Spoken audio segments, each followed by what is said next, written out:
Welcome into another edition of The Rundown. We're going vintage this week. Brandon Word, Jack Heckman giving you the good stuff here in CSAA sports, football, as well as we'll touch on a little bit of cross country near the end of this episode. Want to get back to the fall sports recap, so we're going to touch on other sports as we go along. Obviously, thanks to all those that were with us with our tailgate show. It was a great crowd, and we appreciate everybody stopping by and telling us hello, that you love the show. We appreciate that you guys can rewatch that episode on YouTube. Big Rapids Daily News on YouTube. But Jack, how are we doing, my man? It's been a long recovery from a long weekend. Yeah, most definitely doing pretty good. Awesome. And we're obviously going to be touching on those football scores as well as the preview of week 6 coming up very shortly. Plus, another great interview. This time we went eastbound down M20 to Chippewa Hills. So we have some great guests standing by. We'll get you that in just a moment. But big thanks goes out to Denny's Muffler and Brakes. They can help you with basic auto repair, oil changes, as well as muffler and brakes, the whole 9 yards. You can visit them on State Street in Big Rapids. Call to make an appointment today. And a big thanks goes out to Eagle Village. You can make your impact on the lives of youth so beneficial, and you can grow professionally at Eagle Village. You can find out all of their information as well as opportunities at eaglevillage.org. All right, Jack, let's talk about it. We'll start with the big one. Big Rapids gets the Battle 131, dominant fashion, 40-13, 26-0 in the first half. I think this really was the official coronation that Big Rapids is king in this area. They showed it. They obviously brought a lot of size, a lot of execution on outside plays. They really were impressive up front on both offense and defensive lines. But I think this is a really skilled group, and they certainly showed it. Reed City was a little bit overpowered in this one. Yeah, most definitely. Big Rapids able just out will Reed City. Basically it forced their will the entire game. Able to run the ball, get some bubble screens, some motions. Able to get their athletes out in space, making plays, and that up front, those big guys up front, able to enforce their will. The trenches played great on both ways, and pretty much for all 4 quarters, it was domination from the Cardinals. Really impressive stuff from Coach Seltzer's group. They moved to 5-0. Coach Schenkel's group falls to 3-2. Some notable plays, especially Wyatt Skiera was big in this one. Kurt Wilbur as well as Jack Bowman. Reed City, Jack Deitch had a good ball game as well. Tyler Woodside as well, fumble recovery and co. But I think there's a lot to look forward to and still grow from both these teams, right? Big Rapids, despite the win, a lot of penalties, still some cough ups on the fumbles that they can work on. Reed City obviously going to be working on an execution looking into this week. They'll be playing Tri-County this week. We'll talk about that later in the episode. Tri-County got a win over Newaygo, 58-19. For Coach Butler's group, that's the bounce back you were looking for. It was really an entertaining game. You kind of watched a little bit of it on replay. I know I certainly did, took some notes. It was really kind of an entertaining game because it was very offensive minded for a portion of the game. Tri-County just got stops when they needed to. Newaygo committed some penalties at midfield where it really kind of stalled their drive. But Tri-County, Jaden Button, absolutely big day from that young man. Yeah, 100% able to come out, show their athletes. And that's really how Big Rapids able to win. They showed their athletes, the Vikings showing their exact same on the Lions. This is a rough start to a Lions season. That's, maybe we thought a little bit more of them. Maybe they can come in and get 2 to 3 conference wins. They don't have a conference win yet. And that is going to be massive going forward. And this has got to be a program that's got to take a step back and reflect on how they want to attack the next 4 weeks of the season.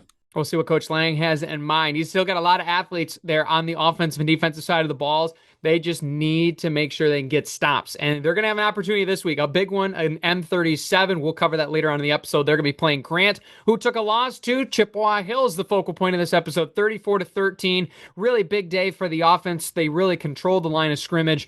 Grant showed some things. They certainly are still on the mend from the last couple of weeks. The injuries is really the biggest thing that's prohibiting this football team. But for Chip Hills now, over 500. You can see the vibes are high. They know this is going to be a tough test this week against the Cardinals, but I think they got to be very impressed and they got to be very pleased. Still some work to be done as far as execution goes later on in the game, but I think that Chip Hill is very happy to be at this point over 500 halfway through the year. Yeah, 100%. You talked about being over 500, not only out of conference, but in conference as well. This is a team that's 2-1 in conference play. And that's obviously, you said it, that's got to be a stepping stone for a program like this that unfortunately just hasn't been able to get done before in years past. And now you've got, Big Rapids this week. This is your game. I mean, if somehow they were to pull off a miracle upset, the conference is pretty much yours except for those tiebreakers. This is a team that's really come out. The Warriors have played well enough to put themselves in games. It's just the ability to close out games. That's really what they've lacked. But this week, they saw it against Grant. You get the big win over a team like Grant. And hey, stepping stones going forward. This is a big year for this Warriors program. Certainly is a lot to look forward to from this year's group. Can they finish on the right foot? Looking at the CSAA White, we'll run through those scores as well. Elkton Pigeon Bay 13-0 over Central Montcalm. Battle of the unbeatens. The Lakers outs the Hornets. And obviously the Hornets defense played really well. You just got to give credit to that Laker defense on the other side. The Hornets weren't able to throw the ball like they had previous weeks as far as getting to the end zone as well, execution wise near the goal line. But really a valiant effort from Coach Kripe's crew, but they come up just a titch short. Yeah, 100% only out getting 127 passing yards from a team that's usually getting around 150 to 200 yards. And this is a team that likes to air the ball, like you said. And when you're playing a team like Elkton Pigeon Bay, they are not letting you do that in a 13-0 game. That offense has to get going if they want to have some big wins coming up. A key game in 2 weeks, we'll highlight it then. But Kent City, Central Montcalm, that's going to be a huge game. Kent City needs to get this offense rolling. They'll have a little bit of a tune-up game against Morley Stanwood. But this was a game that, hey, you're going to look back on, going into the playoffs. Why did we lose this game 13-0? Why didn't the offense get going? And I think that what Coach Kripe is going to have to come back, they're going to have to look at and say, hey, how do we get going in the playoffs? And how do we create games? And how do we get those passing yards going? This is a team that's, you got to focus on those things if you're Central Montcalm. Absolutely. And you mentioned the Eagles dominant victors over the Wildcats. Anything they wanted to do in the ground game, they were able to do. And even you show that little bit of passing game as well, practice that a little bit in their playbook. Eagles, no matter if it was Thompson, no matter if it was Meade, those guys were rolling on all cylinders, no doubt. Wildcats, unfortunately, just wrong end of a buzzsaw.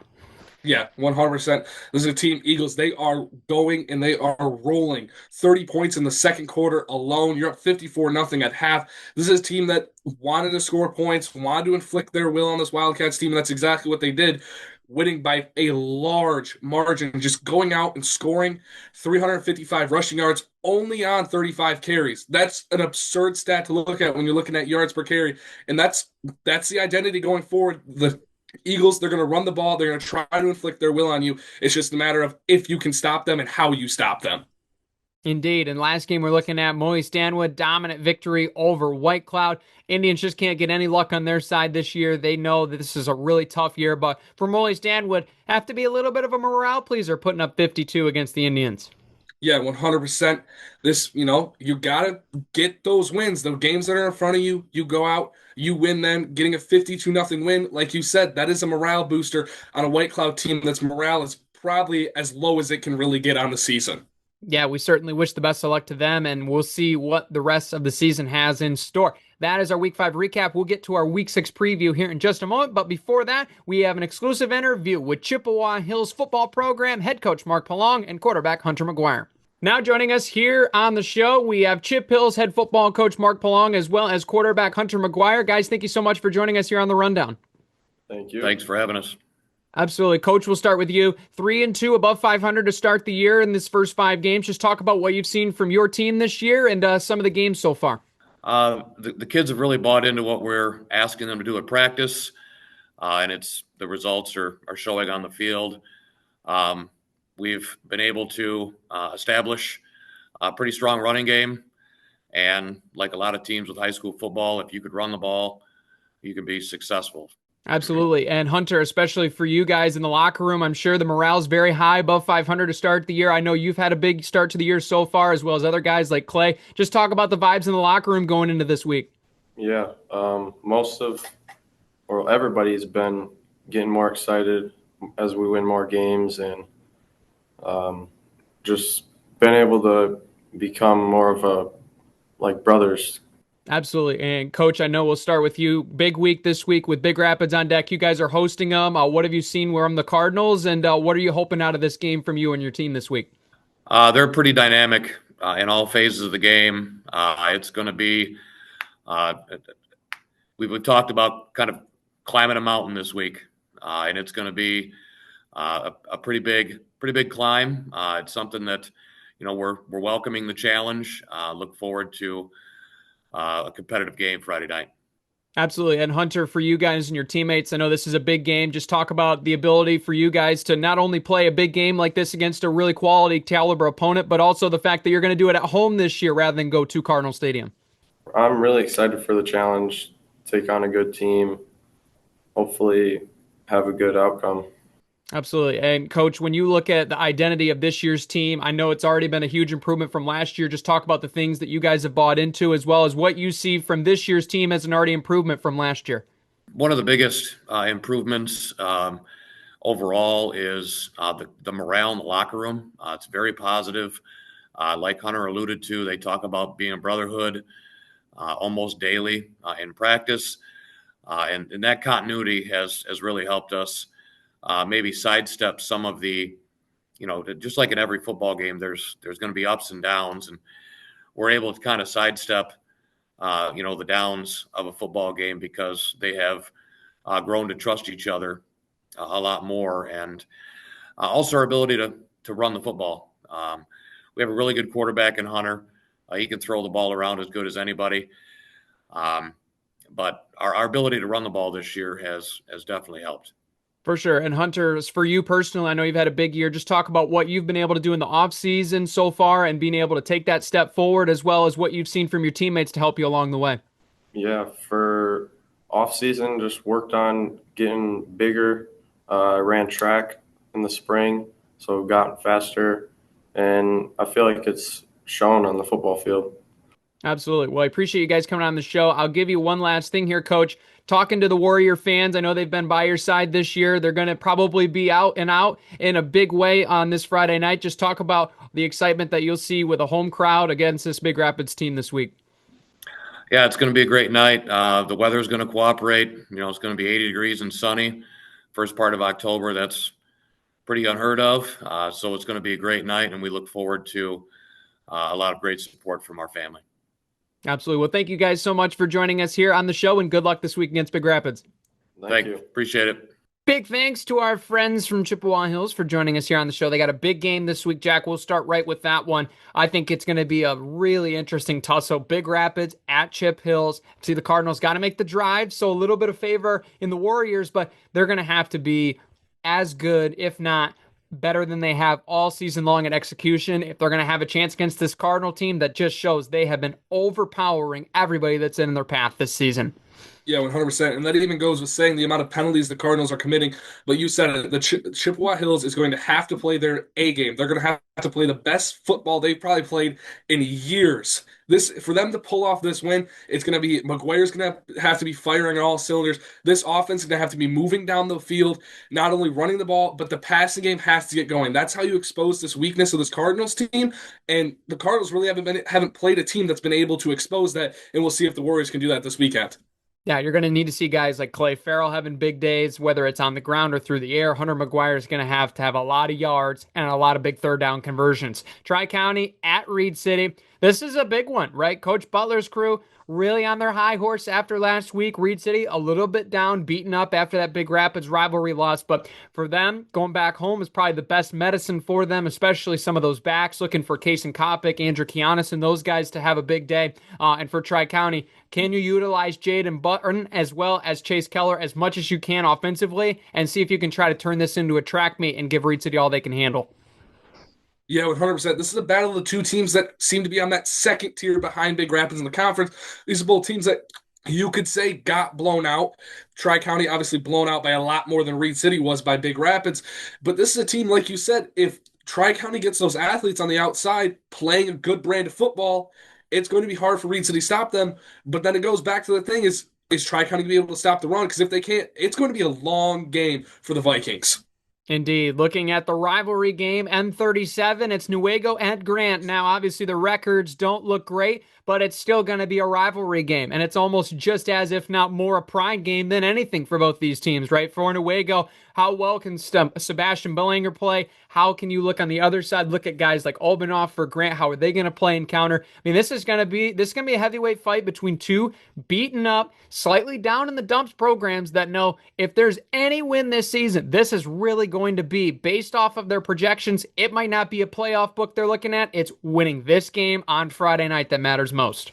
Yeah, 100%. And it almost feels like a must-win for the Newaygo Lions. This is a team that had the hype going into the season, and now you don't have any hype. What has happened to that hype? How do you get it back? And if you're Grant, you're looking to steal a win from the Lions. This is going to be a huge one. Grant, kind of a little bit better than a lot of people might have saw them playing this season, just playing better on the field, maybe not getting those wins and losses.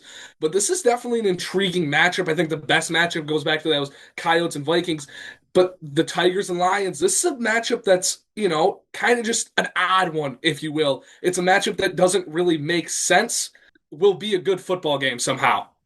It's going to turn into some action. We're going to see potentially Garbrek. We're going to potentially see Newton throw for 300 apiece. You just never know. It's that kind of rivalry game, so it's going to be an important game. Molly Stanwood, they're taking their momentum, and they're taking it with them to Stan and Sheridan to play Central Montcalm. Tough task for Molly Stanwood. They keep up the offensive execution, and if they can slow down anything in that Central Montcalm passing game, we might be in for a treat, but easier said than done. Yeah, 100%. Elkton Pigeon Bay might have just gave Morley Stanwood the game plan they needed to try and defeat this Hornets team. But Central Montcalm, they're hungry. Getting shut out, this is an offense that hadn't experienced that. They're an offense that just going back 58 points on White Cloud, 46 on Newaygo, 28 on a Newaygo team, 36 on Houghton Lake. This is a team that likes to score offensive points, but they just got shut out. This is a team that's going to be hungry, and I think the Hornets are going to just air the ball out, not really care this week, and just go out and just try to beat the crap out of the Mohawks. That's really what I think is on this table for this Hornets team. But going back to the Mohawks, this is a team that might just have that A plan right in front of them and might just have the path paved for them. It's just a matter of fact of if they can seed on that plan. Absolutely. McCoy Wernholm could have a lot of action in this games, and Bo Slavin's on the other side for Molly Stanwood. Kent City at White Cloud. This one obviously very lopsided. It is at White Cloud though. For Kent City, I think the big thing for them is, can they get through this game? Can they execute? Can they stay healthy and get second string in? And for White Cloud, it's really, you're getting as much game experience as you can. This is very obviously a learning year for them. See if they can get some things that can stick, because this might not be necessarily the game where the W comes, but they know there's going to have some games down the stretch where they can. So learn it now so you're ready to use it later. Yeah, 100%. And going back to this Eagles team, they put up 67 points last week. This one could get ugly extremely fast. It's just a matter of when does it happen? Like you said, White Cloud is trying to go out, get their players in, get that game experience, while this Eagles team is trying to get that tune-up game to play the Hornets on October 10th, which should be a phenomenal game. Indeed. And the last one, Lakeview at Harbor Springs for the Wildcats. They're 0-5. I think they expected to have a little bit more offensive effectiveness so far this year. But if there's any chance to get your get back, it's against Harbor Springs, a team that has scrapped together 2 wins, their first 2 wins in many years. But they have shown they can be beaten. So for Lakeview, it's really now or never to get momentum going in the last half of the year. Yeah, 100%. I think you said it best. It's really now or never for the Wildcats. Do they get it? Do they not? It's a team that's just going out, trying to perform, trying to get some plays. Maybe you sneak off a win versus Harbor Springs. This is a very manageable game here in week 6. Wildcats, Harbor Springs, this is a matchup that it feels like if you're Lakeview, you got to win this one. When is it, now or is it never? And it feels like it's got to be right now for the Wildcats.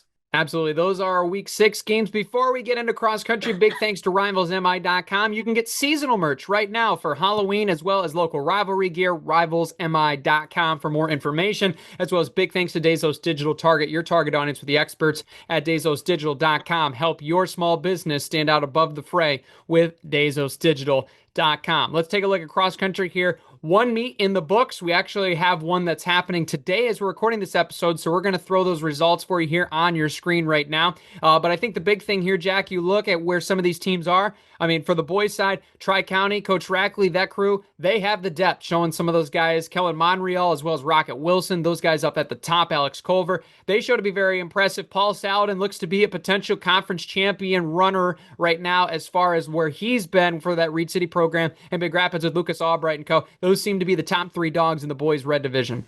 Yeah, all very consistent. Tri-County, like you said, consistent runners. Rocket Wilson, I mean, that's a name that you got to be running track and field across country with that type of name. But Tri-County playing or running great, I should say. Same thing with Big Rapids and Reed City. All 3 of these teams really consistent, able to run and hit their paces. Really, this is a team that's all 3 of these teams just got out. I mean, sounds cliche, but they've got out and running. That's really what they've done. They've come out, performed when it matters, and that's really when it matters. It matters, can you go run out? And that's exactly what they've done. Absolutely. Some of those other teams looking to improve as they go along. Looking at the girls' red division side, I mean, you look especially Chip Hills looks to be the team of the beat. I mean, they are showing right now, even with some of the upbeat rankings, with a lot of those athletes that they had coming back, they're still improving. They're still proving that they are better than what the media previously ranked them online. But Reed City has showed they have some freshmen that can compete, especially for them being in the second spot. And Tri County shows to have the depth as well. But I mean, for Chippewa Hills, Dory Simon, Quinn Hatfield, that's a dominant duo that needs to be overtaken. If anybody has any idea to try to get into this conference and win a team title, those two could run away with it and easily help the Warriors repeat once again. Yeah, 100%. It's going to be tough to take those two down. But like you said, I think the Warriors, I think they got a great shot at coming back and repeating. It's going to be very tough to take them down. Absolutely. Flipping over to the white division, you'll see the recent results on your screen. But I think for Central Montcalm, this is a year where they're going for history. They're looking for maybe a potential conference championship with a perfect score. Gage Hoffman looks to be on his way for another individual title. You look at Silas Wilson, at Kyler Fertig, some of those guys. Those guys are really showing that they've been impressive all year long. And for Kent City, they've shown they have some athletes. Brandon McCullough, he's having a really good senior season. But for some of these guys, if any team is going to chip into Central Montcalm, it's almost like the other four teams need to form an alliance, because Central Montcalm, they're looking for history. They want the 15, so other teams are going to have to step up and stop them. Yeah, it's going to be very tough. Like you said, they might just have to form that alliance to take down Central Montcalm. But in all seriousness, this is a Hornets team that's running very well, hitting amazing numbers, and it's going to be tough to take them down.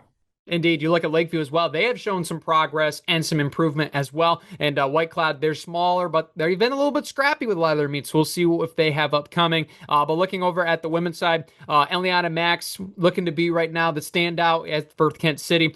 Grace Costin will be obviously chasing her coattails. But Shelby Zimmer as well, Braylon Bunting, those back and forth. It's really Kent City against Central Montcalm as well on the white side. But I think the funny thing is when you look at these team scores within 5 points the first time, you look obviously at what we saw here on Tuesday night. I mean, this could be just one of those keep everybody healthy, because everybody, if they get fast, I mean, this is going to go down to the wire later on October 14th. Yeah, 100%. It should be a very exciting finish to the season where they're all, another cliche, they're all really just chasing each other, trying to get to those numbers. It's going to be very interesting coming down to the wire. You look especially at some other teams, right? Sydney Moore has done well for Lakeview, but for White Cloud, they just don't have the numbers as this year. I'm always standing with the same, but we'll see if they can get progress later on in the year. That's going to do it for us here on The Rundown. Be sure to subscribe, Big Rapids Daily News on YouTube, to watch every episode. You can rewatch episodes as well as listen to our football recap on Saturdays at 3:30 p.m. on 96.5, 1460, and 107.7 FM. Jack, appreciate for the people as always, and we'll be back next week with another episode. And I think the people might have got a little nugget who our guest might be, but let's just say next week might have a really good football game as well. Yeah, most definitely should be exciting. It's going to be exciting indeed. Be sure to subscribe, be sure to follow, and we'll see you next time right here on The Rundown.